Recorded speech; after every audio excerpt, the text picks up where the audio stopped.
नमस्ते दोस्तों, old is gold में आपका स्वागत है। आज मैं आपको कुछ विशेष जानकारी दूंगा। अपना भारत देश एक विशाल देश है।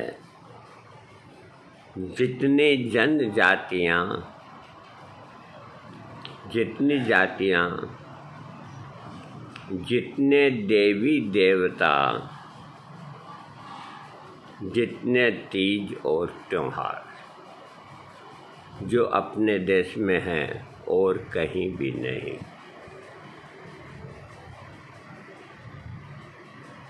और इसके अलावा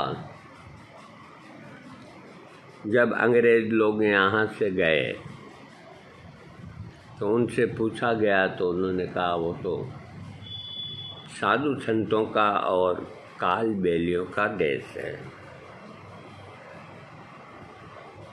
इस तरह की एक छवि अपने मुल्क की बाहर विदेशों में थी। अब मैं ये नहीं कहता आज है या नहीं है। जब मैंने निगाह उठा के अपने देश पे डाली कि हम आज किस स्थिति के अंदर हैं, तो सबसे पहले हमने धार्मिक, क्योंकि साधु संतों का देश है इसलिए सबसे पहले धार्मिकता को प्रधानता देते हुए आपको हम बताते हैं कि कहाँ कितना परिवर्तन हुआ और होगा। मान लीजिए पहले के संत कबीर दास थे। कबीर दास जी भी प्रवचन करते थे।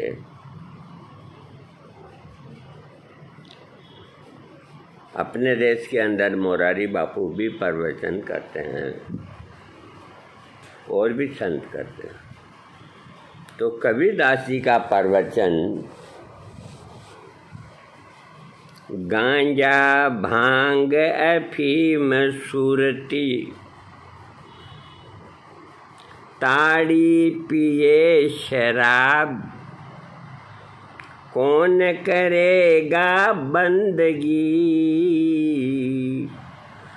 जो तुम हो ये खराब।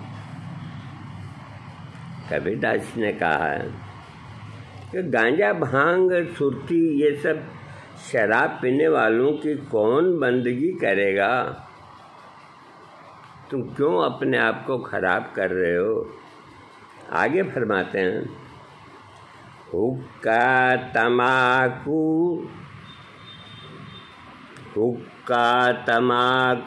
छूतरा, सुरा पान सु होई, कबीर नर का जाएगा मात पिता समेत।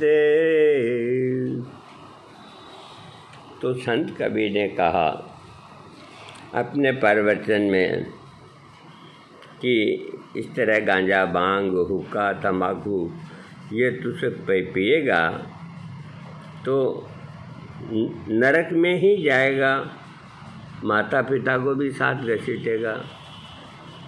तो इस तरह का वो प्रवचन एक पीपल वृक्ष, नीम का वृक्ष, उसके ऊपर बैठ करके दिया करते थे। गांव के 100-200 आदमी आते थे, सुनते थे, चले जाते थे। वहाँ पर अब ऊंचे सिंहासन लगते हैं, कई तरह की सजावटें होती है, कई तरह के रस्से बांधे जाते हैं, ये आने का रास्ता, ये जाने का रास्ता, बीच में जगह छोड़ते हैं और प्रवचनकर्ता के लिए अलग रास्ता बनाते हैं। ये सब करने के बाद राजा महाराजाओं की तरह जामा पहन के हाथ में कोई न कोई हथियार लेके, सिर पर कोई न कोई पगड़ी धारण करके पधारते हैं।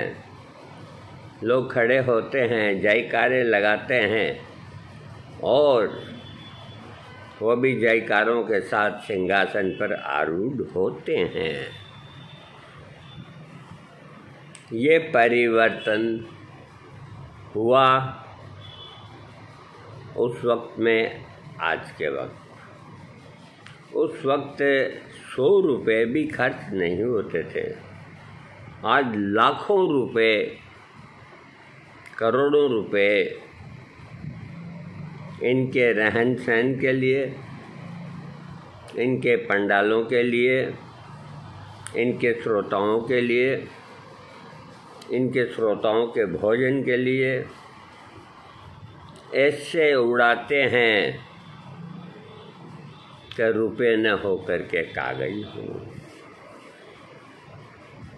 आगे हुक्का हरदम पिए, लाल मिलावे धूल, इसमें संशय है नहीं, जन्म पिछले सूर।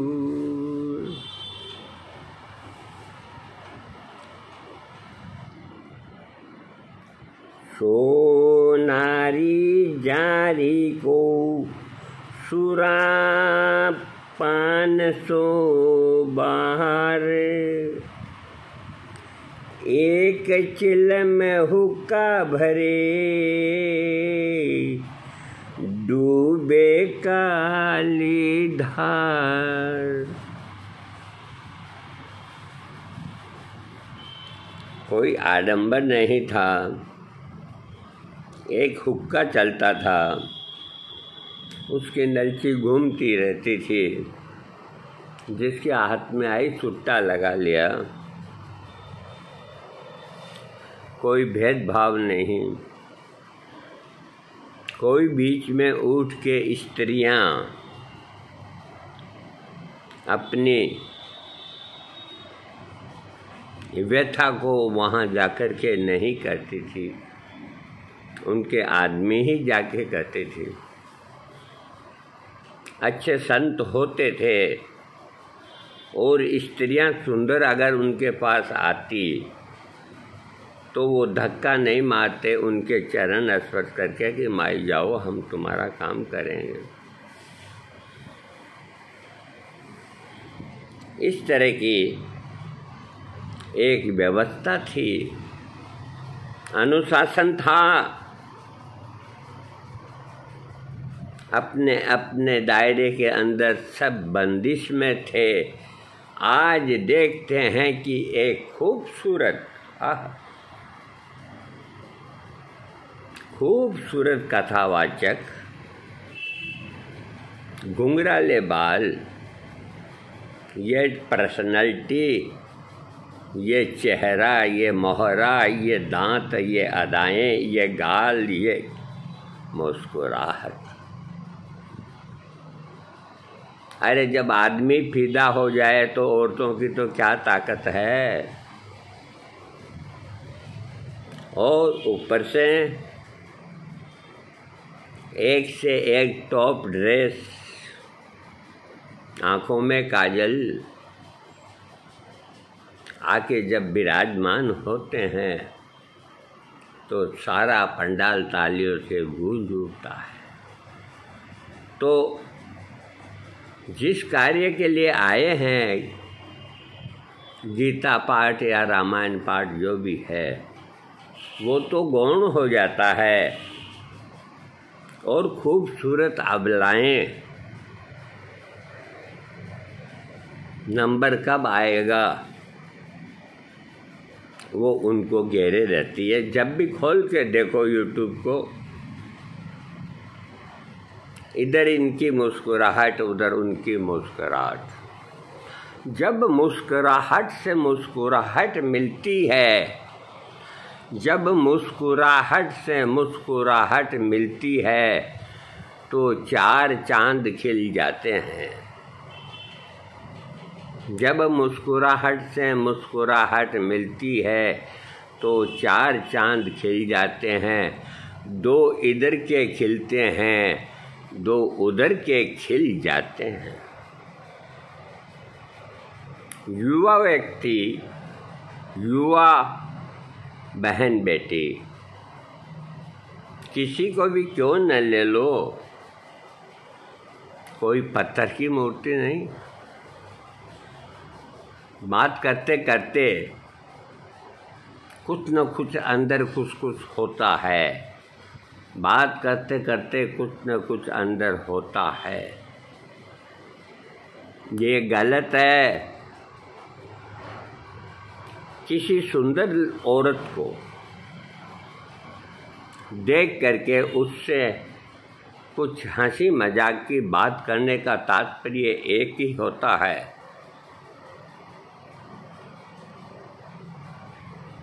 कि मन ही मन उससे सेक्स करना।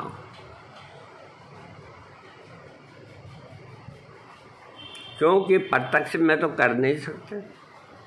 तुम्हारी इज्जत है, तुम्हारी सेक्स वो भावना है, तुम्हें लाखों लोग चाहते हैं, लेकिन अपने मन के अंदर आपने सब कुछ कर लिया, वो भी महापाप है। जो लोग शरीर से नहीं कर सकते वो अपने मन से करते हैं। इससे तो बेहतर है कि तुम ओपन करो। तुम तो पाप के भाग्य होगे। जैनी लोग अपनी आंखें नीचे क्यों रखते हैं? इसी वजह से उनकी निगाहें नीची रहती है, ताकि ये तामसिक चीज़ें उनको कम दिखलाई दे। बहुत से साधु संत हैं, जंगलों के अंदर पड़े हैं, टिकट सेक रहे हैं, खा रहे हैं, तो वो इन सब चीज़ों से बचने के लिए उन्होंने वहाँ का आश्रय लिया।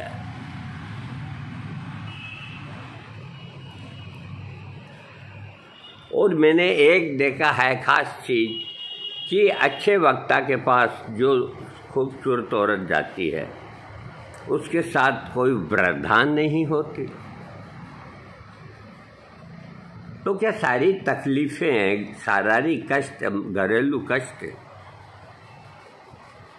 उन्हीं को होता है, देर को नहीं होता, आदमी को नहीं होता।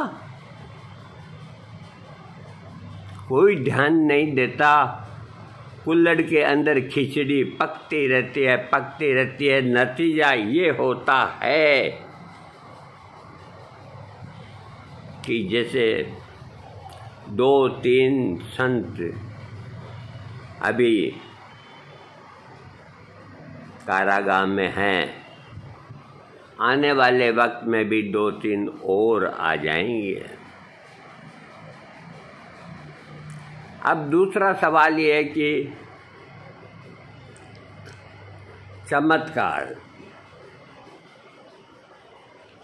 चमत्कार को लोग नमस्कार करते हैं। तो चमत्कार का सूर्य अभी अभी उदय हुआ है,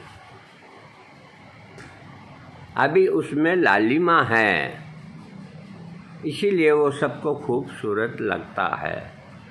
2-4 फुट ऊपर आने दो, थोड़ी धूप की तेजी आएगी ना तो लोग छितरा जाएंगे। थैंक्स।